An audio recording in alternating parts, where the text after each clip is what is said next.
Each one of us needs financial liquidity in our daily lives. What exactly is financial liquidity? Access to cash, either in your pocket, in the bank, or through other financial assets such as a checking or savings account. In the case of an emergency, there is peace of mind of knowing you can write a check or visit your bank. Many financial experts recommend keeping a few months of liquidity for living expenses in case of unemployment, a stock market correction, or other financial dilemma. This certainly can be a good thing, but as the old saying goes, you can have too much of a good thing. How can too much liquidity be a bad thing? Usually, accounts that provide immediate access to the funds inside them offer very low returns. For the average person, the proper amount of liquidity could be $25,000 or even $50,000, depending on their lifestyle and the length of time they are planning for. Much more than this, and you can actually begin to experience the detrimental effects of too much liquidity. We call this the high cost of liquidity. Meet Bob and Jane. They are financially conservative and are a few years away from retirement. They have saved and invested well for retirement, but after experiencing the financial crisis of 2008, the COVID pandemic, and the resulting worldwide shutdown, Bob and Jane decided to have a larger emergency fund than what the experts recommend, with 20% of their savings set aside as liquid. Bob and Jane have saved $750,000 total, with $150,000 in a savings account, and they enjoy the peace of mind knowing they can access those funds at any time. But what Bob and Jane don't realize is how expensive it can be to keep such a large portion of their savings in a low-yielding savings account. Bob and Jane have a nice home, newer cars, good health insurance through their employers, and very little debt. Their retirement lifestyle will require about $30,000 annually of spendable income from their investments to supplement their other sources of retirement income. This is known as the income gap or shortfall, and actually presents a significant risk to a successful retirement. The challenge here is that they're relying on 80% of their savings and investments to grow enough to generate the $30,000 income they need to supplement their retirement lifestyle. What they fail to realize is 20% of their savings is sitting idle and is putting a lot of pressure on the 80% they've invested. If Bob and Jane's goal is to earn 8% on all of their money, the 80% they've invested will need to earn almost 10% annually to offset the meager returns their savings account is paying.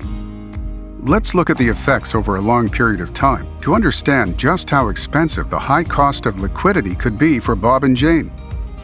First, let's say Bob and Jane keep $50,000 liquid instead of $150,000 and invest the extra $100,000. Before we go any further, we should note that Bob and Jane cannot remember a situation that has ever required immediate access to such a sum of money. Yes, they've had home repairs, they've had medical bills, they've even had expensive car repairs, but none of those instances ever required having access to $150,000, or even $50,000 for that matter. So let's look at what the extra $100,000 could grow to over the next 10, 20, and 30 years for Bob and Jane's retirement. We will look at three different scenarios: a low return of 3%, a moderate 5% return, and then finally 8%. At 3%, in 10 years, the $100,000 would become approximately $134,391 and $180,611 over 20 years, and finally $242,726 over 30 years. What will 5% over the same time periods yield?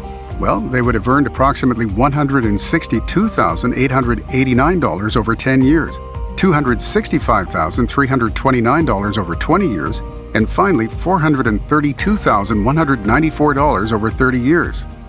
As you can see, a return of just a couple percentage points more makes a tremendous difference when compounded over a long period of time. Now let's see what 8% looks like across those same time periods.